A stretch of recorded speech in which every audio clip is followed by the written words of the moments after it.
দাঁড়ান দাঁড়ান, হাত থেকে ফোন রাখবেন না। আগে ভিডিওটা একটা লাইক করুন, চ্যানেলটা সাবস্ক্রাইব করুন। করেছেন? হ্যাঁ, এইবার মন দিয়ে গল্প শুনুন। নমস্কার, আমি অর্ণব। একটা গল্প পড়তে পড়তে হঠাৎ করেই একটা কথা মাথায় এলো, জানেন? আগেকার দিনে ধরুন আমাদের বাংলা ক্লাসিক সাহিত্যের যুগে অনেক গল্পেই গুরুত্বপূর্ণ চরিত্রে থাকতেন বাড়ির গৃহকর্ম সহায়করা, এমনকি নায়কের স্থানও নিতেন তারা। রবীন্দ্র সাহিত্যই দেখুন, গদ্যে খোকাবাবুর প্রত্যাবর্তনের রাইচরণ, পদ্যে পুরাতন ভৃত্যের কেষ্টা।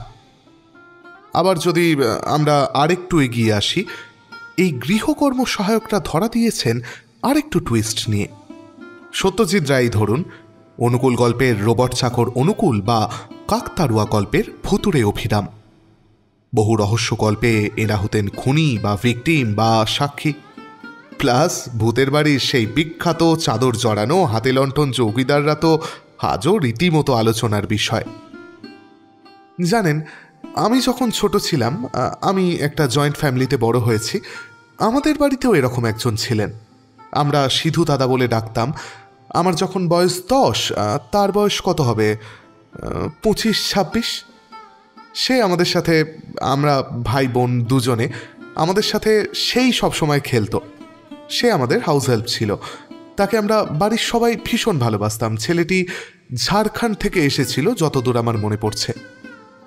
আজকাল কিন্তু এই চরিত্রগুলোকে না বাস্তবে না সাহিত্যের পাতায় কোথাওই খুব একটা উঠে আসতে দেখা যায় না। তার অন্যতম কারণ সম্ভবত মানুষ এখন অনেক বেশি সেলফ হেল্পে বিশ্বাসী। সর্বক্ষণের গৃহকর্ম সহায়ক প্রায় কোনো বাড়িতেই নেই বললেই চলে। তারাও বিভিন্ন রকমের অন্যান্য জীবিকা খুঁজে নিয়েছেন। না, বা এটা অবশ্যই কোনো খারাপ দিক না, আমি সেরকম কথা বলছিও না। সেলফ ইন্ডিপেন্ডেন্স খুবই ভালো জিনিস। তবে বিষয়টা না যুগের সাথে ঘটে যাওয়া একটা বেশ বড় সড় পরিবর্তন। আমাদের আজকের গল্পের নাম ভূমিকায় একজন গৃহকর্ম সহায়ক, যে না থাকলে একটা গল্প তৈরি হতো না। আসুন শুনে নিই তার গল্প, রাসু হারির গল্প। শুরু হচ্ছে আমার আজকের নিবেদন বিভূতিভূষণ বন্দ্যোপাধ্যায়ের লেখা রাসু হারি।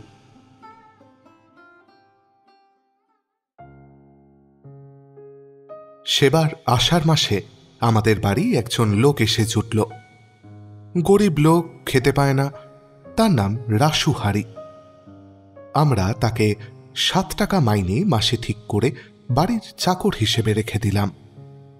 প্রধানত সে গরু বাছুরের দেখাশোনা করত, ঘাস কেটে আনত নদীর চর থেকে, সানি মেখে দিত খোল জল দিয়ে। বাবা মারা গিয়েছিলেন আমাদের অল্প বয়সে। 3 ভাইয়ের মধ্যে আমিই বড়।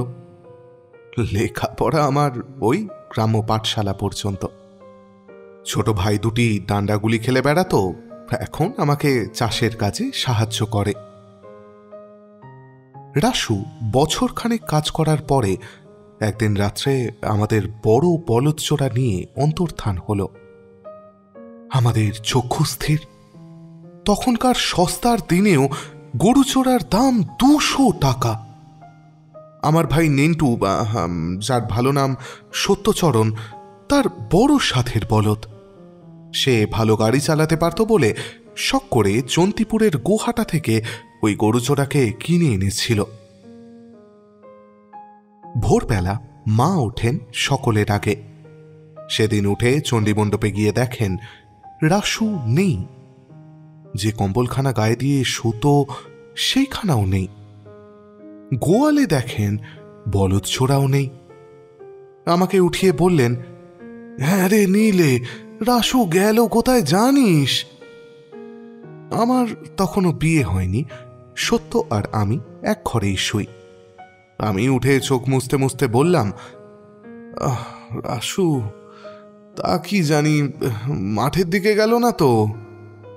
এত ভোরে এসে কোনোদিন মাঠে যায় না, আজ গেল কেন? বড় গরু চোরাও তো দেখছি নে। গরুকে কি মাঠে খাওয়াতে নিয়ে গেল নাকি? এত সকালে আর এই শীতে কখনো তো যায় না। হ্যাঁ তাই তো, আচ্ছা দাঁড়াও, আমি উঠি আগে।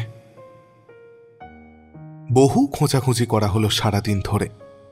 রাসুহারি না পাত্তা। নির্ঘাত ভেগেছে গরুজোড়া নিয়ে। ইস, অমন গরুজোড়া! সত্য তো পাগলের মতো হয়ে গেল। ওর গায়ে খুব জোর, খুব সাহসী আর তেজি ছোকরা। বললে, দাদা চল, ওর বাড়ি সেই বেলডাঙ্গা যাব। কে যাবে? কেন, তুমি আর আমি? জানিস ওর বাড়ির ঠিকানা?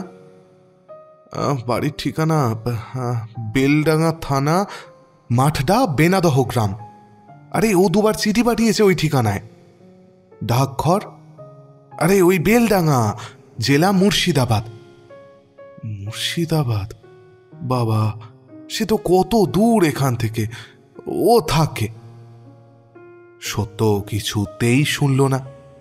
তার পীড়াপিড়িতে দুই ভাই পুঁটুলি নিয়ে বাড়ি থেকে বেরুলুম। 32 টাকা সঙ্গে নিলাম। তারপর সোজা গিয়ে বেলডাঙ্গা স্টেশনে ট্রেন থেকে নামলাম। জিজ্ঞেস করে জানা গেল মাঠটা বেনাদহ গ্রাম এখান থেকে 3 মাইলের পথ।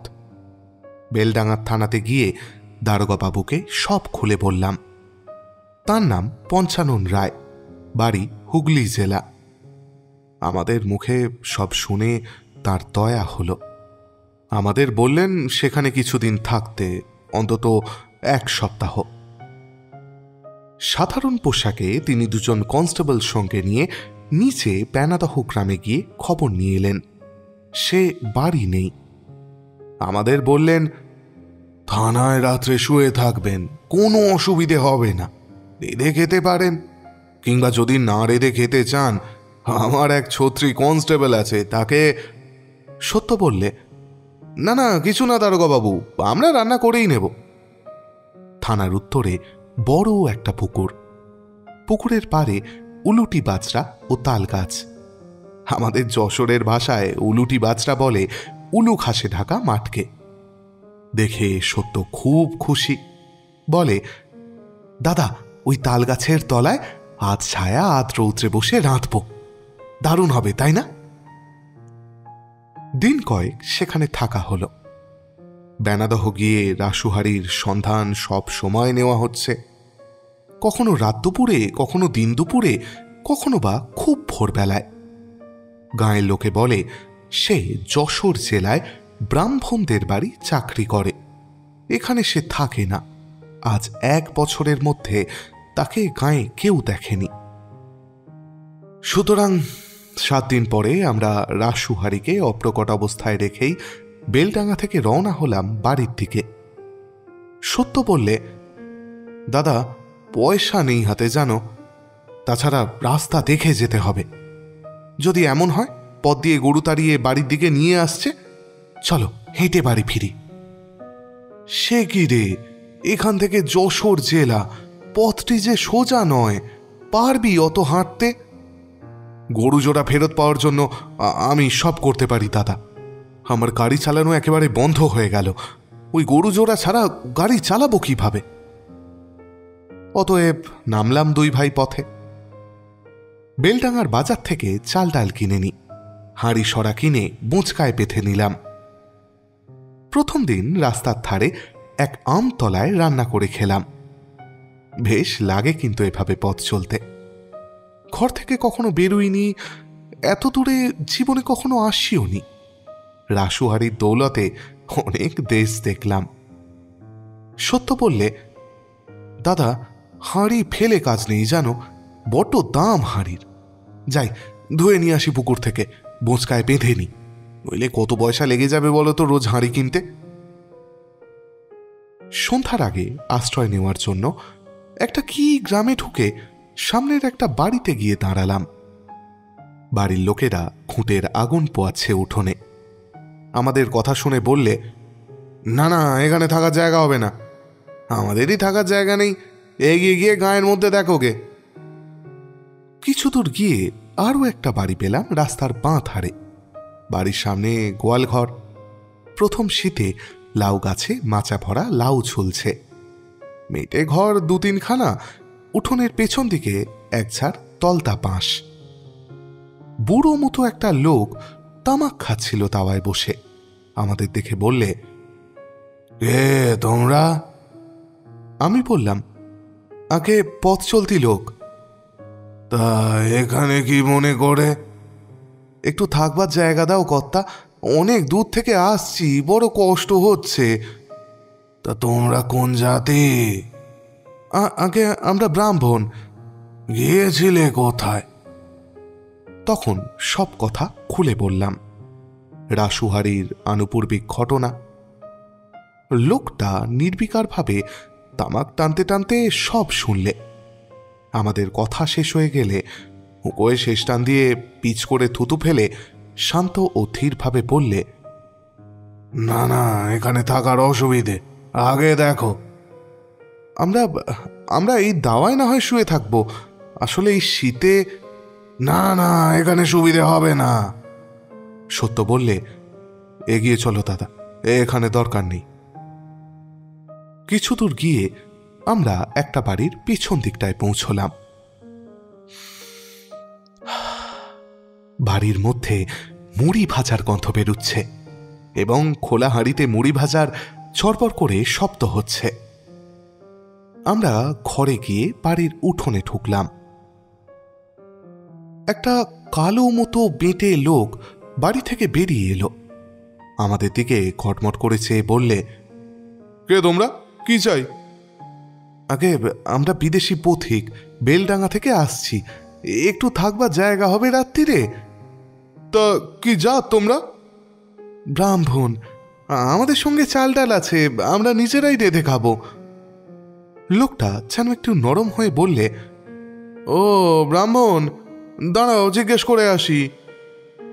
বাড়ির মধ্যে থেকে এবার বেরিয়ে এলো একটি মেয়ে মানুষ, কালো ঢ্যাঙা, হাতে কুঁচি কাঠি।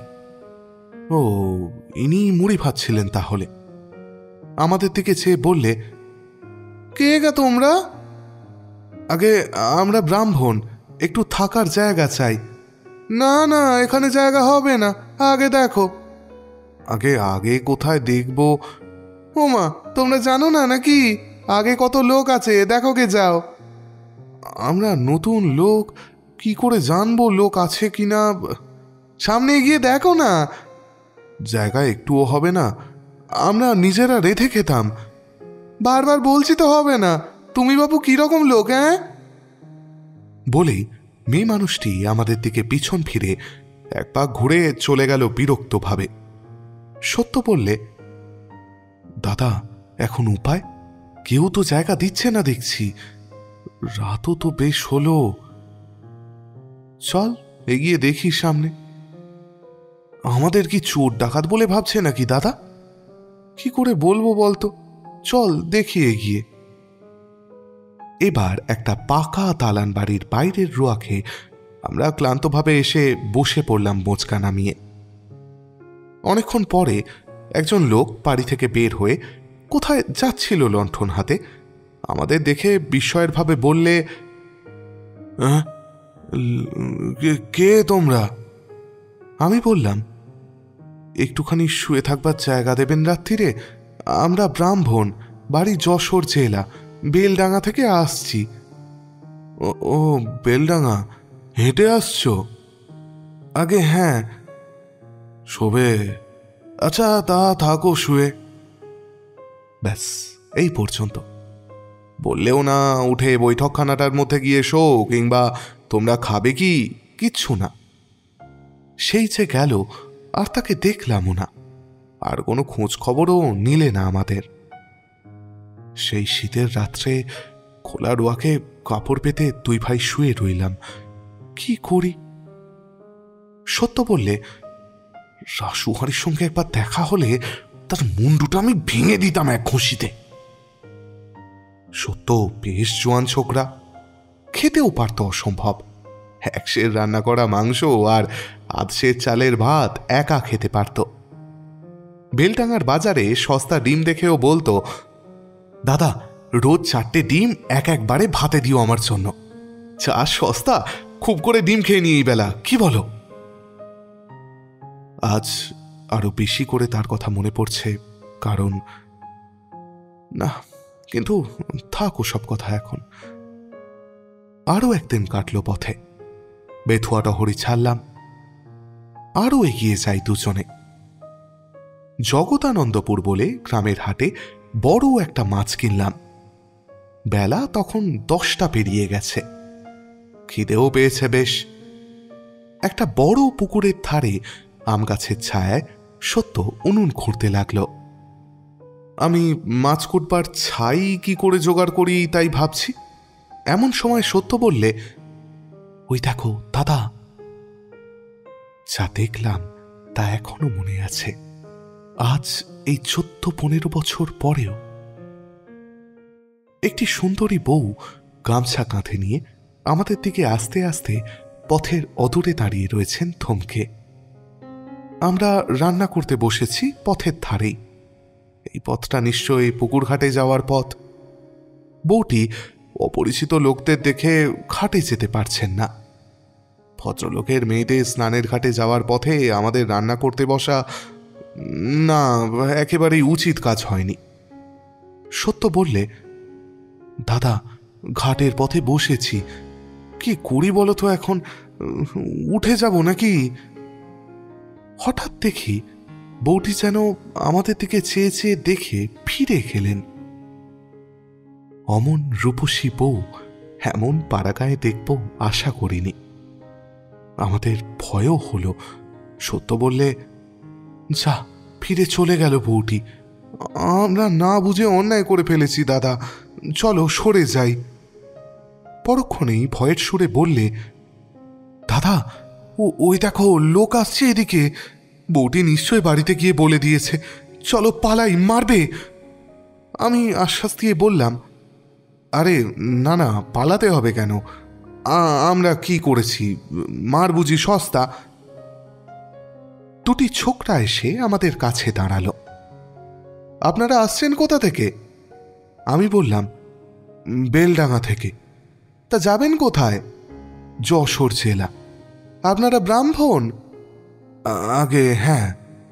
কিছু মনে করবেন না, আমাদের খুড়িমা।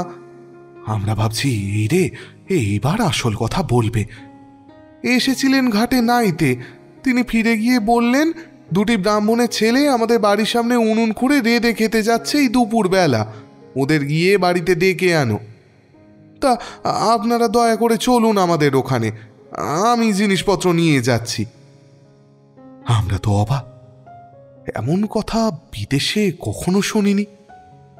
লোকে তো একটু শোবার জায়গায় দিতে চায় না, আর এরা কিনা রাস্তা থেকে ডেকে নিয়ে যেতে চাইছে। সত্য বললে, ও দাদা, কি যাবে নাকি? ছোকরা দুটি বললে, না না, যেতেই হবে, খুড়িমা নইলে ছাড়বেন না। আমাদের ওপর হুকুম, নিয়ে যেতেই হবে আপনাদের। এই তুই দাঁড়িয়ে দেখছিস কি বলাই? নে ওদের বোঁচকা দুটো কাঁধে তোল। আমরা মুখ চাওয়াচাওয়ি করি, সত্য আর আমি। আমাদের কোনো আপত্তি গ্রাহ্য করলে না, ওরা নিয়েই গেল। একতলা কোঠা বাড়ি, বাড়ির উঠানে ডান দিকে দুটো বড় গোলা, তার পাশেই গোয়াল বাড়ি, সামনে ছোট্ট বৈঠকখানা। আমরা বাড়ির উঠানে পা দিতেই একজন প্রৌঢ় ভদ্রলোক এগিয়ে এসে বললেন, আসুন আসুন, আপনারা ব্রাহ্মণের ছেলে, এই দুপুরবেলা বাড়ির সামনে রেঁধে খাবেন, এ কি কখনো হয়? বড় বৌমা দেখে এসে বললেন, ওদের নিয়ে এসো বাড়িতে। আসুন আসুন, আরে দাঁড়িয়ে রইলেন কেন? বসুন বসুন।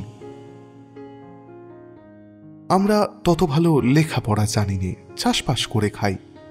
শিক্ষিত ভদ্রলোকের সঙ্গে আমাদের মিশতে ভয় হয়, বিশেষ করে তো সত্তর, সে গরুর গাড়ি চালায়। সে বললে, দাদা তুমি এগিয়ে যাও। এগিয়ে গেলাম আমি। ওরা আমাদের নিয়ে গিয়ে বৈঠকখানায় বসালে, পা ধোয়ার জল এনে দিলে। তারপর এলো চা আর জল খাবার, ফলমূল আর খড়ের তৈরি ক্ষীরের সন্দেশ, নারকেল নাড়ু। কর্তার নাম হরিচরণ সেন, ওরা জাতে বৈদ্য। আমাকে বললেন, রান্না অবশ্যই আপনাদেরই করতে হবে, নিন, স্নান করে নিন আগে। সত্য বললে, তুমি তুমি রান্না করো দাদা, ওদের বাড়ির মধ্যে রান্নাঘর, আমার লজ্জা করে। স্নান সেরে অগত্যা আমাকেই যেতে হলো রান্নাঘরে। সেই সুন্দরী বউটি দেখি সেখানে উপস্থিত, মুখের ঘোমটা খুলেছেন। সুন্দর মুখ, আর তেমনি কাঁচা হলুদের মতো রং। আমার দিদির বয়সী হবেন। আমার ইচ্ছে হতে লাগলো প্রণাম করবার, কিন্তু আমি ব্রাহ্মণ, ওরা বৈদ্য, কি জানি যদি কিছু মনে করেন। আমি বললাম, দিদি, আপনার বড় দয়া। দিদি মুখের ঘোমটা আরো খুলে বললেন, দয়া কিসের? ও কথা বললে আমাদের পাপ হয় না? বলতে আছে ওরকম কথা? ছি! না বলেও তো পারছি না দিদি। না, বলতে হবে না। তা রান্না করতে জানেন? আমি হেসে বললাম, পারিনি তো আর করে খাচ্ছি কি করে? হ্যাঁ দিদি, আমার ভাই বাইরে আছে, আমি আর কি পারি? সে আমার থেকে আরো ভালো রান্না করতে পারে। কই, তিনি বাইরে বসে আছেন কেন? ডেকে আনুন গিয়ে, দেখি কেমন রাঁধেন। না দিদি, সে আসবে না, বড় লাজুক ছেলে। আপনার ছোট? 5-7 বছরের ছোট। ডেকে আনুন, আমি রান্নার জিনিসপত্র আনি। আপনারা ডাল রান্না করতে পারবেন তো? খুব। জিনিসপত্র যা আনলেন তা অনেক রকম, চাল, ডাল, ঘি, দুধ, আলু, বেগুন, কই মাছ। বললেন, সরুন, আমি কুটে বেছে দিই। ও হ্যাঁ, ভালো কথা, আপনারা যে মাছ কিনেছিলেন সে মাছটা ভালো না, পচা। সেটা কুটে ঝাল দিয়ে রান্না করতে দিয়েছি। ও মাছ আমি আপনাদেরকে খেতে দেব না, বিদেশি লোক, পচা মাছ খেয়ে অসুখ বিসুখে পড়বেন শেষকালটায়। না না, সে হবে না বাপু। পচা? একদম পচা? আমি কিনিনি, সত্য কিনেছে। ছেলে মানুষ পেয়ে ঠকিয়েছে আর কি। কই, তাকে ডাকুন না। না না, সে আসবে না দিদি, সে থাকুক বসে বাইরে, বড্ড লাজুক, এখানে এলে লজ্জায় ঘেমে উঠবে। তাছাড়া আমরা হলাম পাড়াগে মুখ্যু সুখ্যু বামুন, লোকের সঙ্গে কথা বলতে মিশতে আমাদের লজ্জাই হয়। আপনাকে দিদির মতো দেখছি বলে লজ্জা হচ্ছে না, কিন্তু অন্য জায়গা হলে। আচ্ছা আচ্ছা, সে কথা থাক, আপনি কিরকম রাঁধেন দেখব। মাছের ঝোলে কি বাটনা দিতে হবে বলুন তো? মাছের ঝোলে? জানি নে দিদি, কখনো তো রাঁধিনি। বিদ্যে বুঝেছি। আচ্ছা, আমি সব বলে দিচ্ছি, আপনি রেঁধে যান। বেলা হয়েছে, খিদে পেয়েছে আপনাদের। 2 ঘন্টা ধরে তিনি বসে বসে আমাকে দিয়ে রাঁধালেন। কখন মাছ ভাজতে হবে, কখন কি বাটনা কিসে দিতে হবে, সাঁতলাবার সময় কি ফোড়ন দিতে হবে। দুধ নিয়ে এলেন প্রায় 1.5 সের। পায়েস করতে হবে নাকি? আমি সম্পূর্ণ অস্বীকার করলাম, আমার দ্বারা আর কিচ্ছু হবে না। তিনি বললেন, তা ভালো, থাক, খিদে পেয়েছে আপনাদের আমি বুঝতে পারছি, পায়েস বেলা হবে এখন। আমি একটু আধটু গান করতে পারতাম। বিকেলবেলা আমার সে বিদ্যের কথা প্রকাশ হয়ে পড়ল আমার ভাইয়ের মুখ থেকেই। সন্ধ্যার পরে এলো হারমোনিয়াম ও ডুগি তবলা। আমার গান শুনে অনেকে সুখ্যাতি করত তখন। গান ভালোই গাইতাম। রাত্রে রান্না করবার সময় দিদি বললেন, আপনি এমন চমৎকার গান গাইতে পারেন ভাইটি। সলজ্জ সুরে বললাম, না মানে, এ আর এমন কি গান? না না, ওসব কথা বললে হবে না, আপনাকে ছাড়ছি নে, থাকুন দিন কতক এখানে, রোজ গান শুনব। সে তো আমার সৌভাগ্য দিদি, কিন্তু আমাদের তো থাকবার জো নেই, পড়ে গিয়েছি এক ফেরে। ফেরে? কি ফের? আমি রাসু হাঁড়ির গরু চুরির বৃত্তান্ত আগাগোড়া বললাম। দিদি সব শুনে গালে হাত দিয়ে কি চমৎকার সুশ্রী ভঙ্গি করে বললেন, ও মা, আমি যাব কোথায়?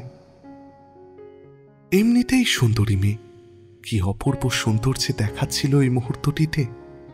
বললাম, আপনি তো দেবীর মতো, কেউ জায়গা দিতে চায় না বিদেশি দেখে, দিনরাত কি কষ্ট যে পেয়েছি দিদি। আপনার মতো মানুষ আর কজন যে রাস্তা থেকে লোক ধরে বাড়ি নিয়ে এসে খাওয়ায়? আপনি বুঝতে পারবেন না মানুষ কত দুষ্টু হতে পারে। দিদি হেসে বললেন, আমার একটা স্বাদ ছিল, আপনি দিদি বলে ডেকে সে স্বাদ আমার পুড়তে দিলেন কই? কেন দিদি, কি স্বাদ? জানেন, আমার অনেক দিনের স্বাদ ব্রাহ্মণ অতিথি আমাদের বাড়িতে আসবেন, আমি তার পা ধুয়ে দেব নিজের হাতে। কিন্তু আপনার বেলা তা করতে পারলাম না, দিদি বলে ডাকলেন যে। সে আমাদের মতো ব্রাহ্মণ নয় দিদি, আমরা চাষবাস করে খাই, লেখাপড়া জানি নে। আমাদের কথা আপনি বাদ দিন। তাতে আমার কি? আপনি কি করেন আমাদের দেখবার দরকার কি? যাকে এখন বলুন তো কদিন থাকতে পারবেন? কদিন? কালই যাব দিদি। কাল? কাল যাবার কথা বলতে হচ্ছে, পরশু বিবেচনা করে দেখা যাবে। এখন বলুন তো, মাংস খান তো? হ্যাঁ দিদি, খাই। শুনুন, কাল রাত্রে লুচি মাংস করব, লুচি আমি ভাজবো, তাতে কোনো দোষ নেই, আপনি শুধু মাংসটা রেঁধে নেবেন। আপনি যখন দিদি, মাংস রাঁধলেনই বা। না না, সে হবে না, ব্রাহ্মণকে আমি রেঁধে খাওয়াতে পারবো না এ বাড়িতে।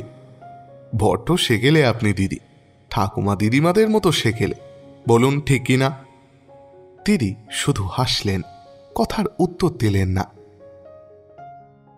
পরদিনটাও পরম যত্নে আদরে কাটল ওদের বাড়িতে। সন্ধ্যের আগেই গানের ব্যবস্থা হলো। বাড়ির মেয়েরা আড়াল থেকে গান শুনলেন। আমি অনেকগুলো গান গাইলাম। রান্নাঘরে যেতেই দেখি দিদি গরম চা করে বসে আছেন। বললেন, অনেক গান গেয়েছেন, বড্ড পরিশ্রম হয়েছে, নিন গলাটা ভিজিয়ে নিয়ে মাংসটা চড়িয়ে দিন, মেখে চুকে ঠিক করে রেখেছি, কষে নিন আগে। শুনুন, পেঁয়াজ দিইনি কিন্তু। হ্যাঁ? কেন, আপনাদের পেঁয়াজ চলে না? না না, আমাদের চলে, আপনাদের চলবে কি না? খুব চলে, দিন পেঁয়াজ বাটা। কি সুন্দর গান গাইলেন আপনি, সত্যি চাষবাস করেন?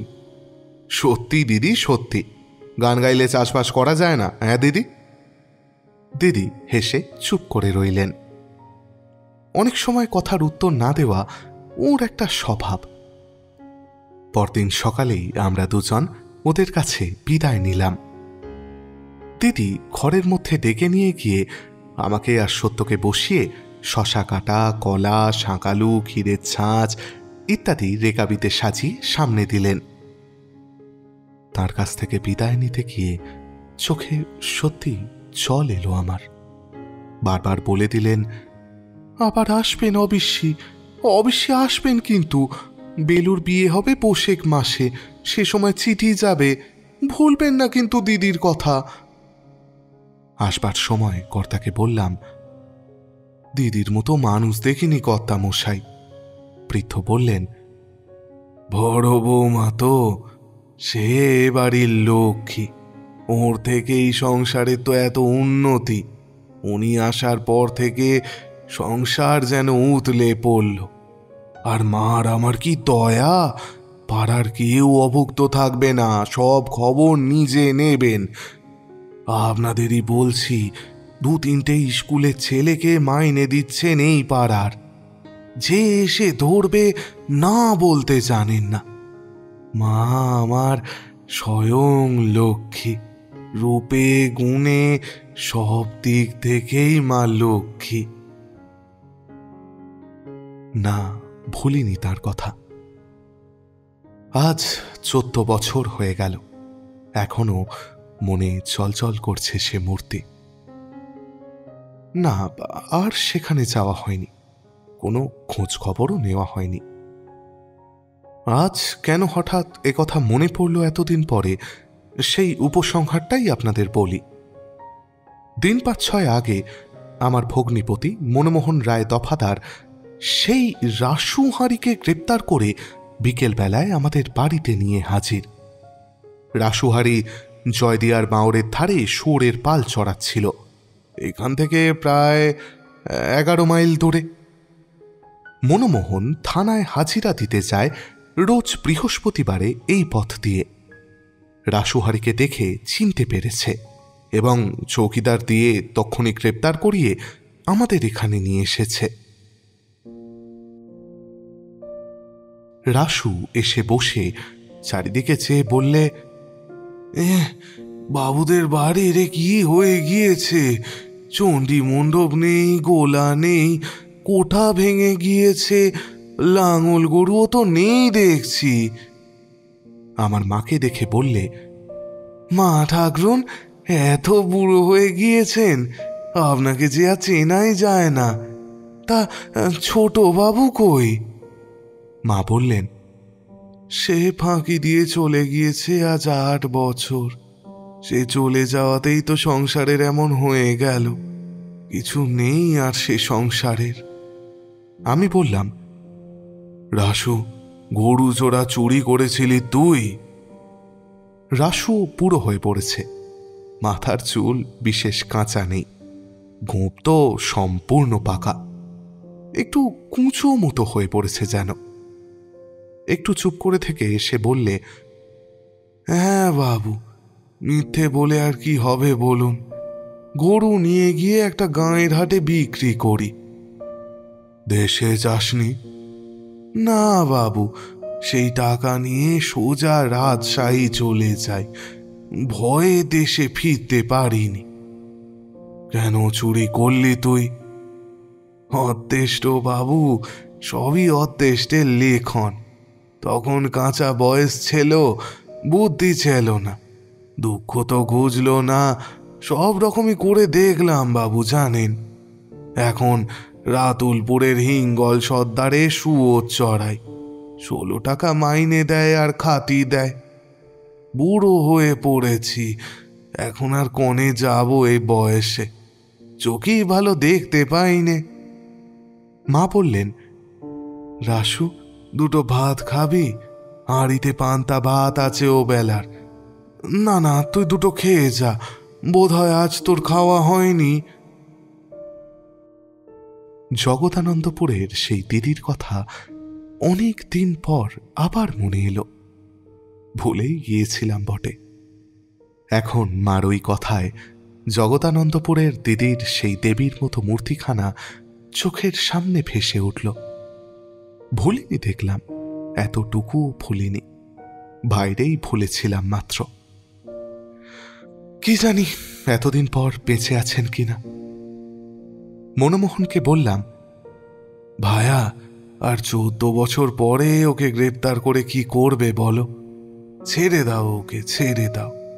এখন ও যেরকম গরিব, আমিও তেমনি গরিব। ওকে জেলে দিয়ে আমার কি আর দুঃখ ঘুচবে?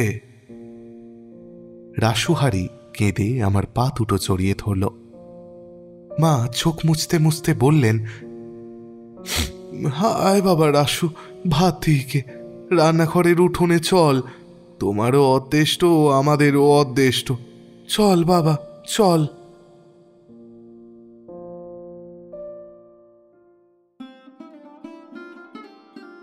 ব্যাস, আমাদের আজকের গল্পের রীতি এখানেই। আপনাদের বোধহয় আমি আগেও বলেছি, জানেন তো, বিভূতিভূষণের গল্পের যে দিকটা আমাকে সব থেকে বেশি টানে তা হলো তার সরলতা। যে গল্পটা শোনালাম তার সারসংক্ষেপ অতি সাধারণ। একটা চুরি হলো, চোরকে ধরতে গ্রামে গ্রামে ঘুরতে ঘুরতে 2 যুবকের সাথে দেখা হলো এক ভদ্রমহিলার, যে তাদের ভাই বলে আপন করে নিলেন। কোথাও কোনো মারাত্মক কাহানি মে টুইস্ট নেই কিন্তু।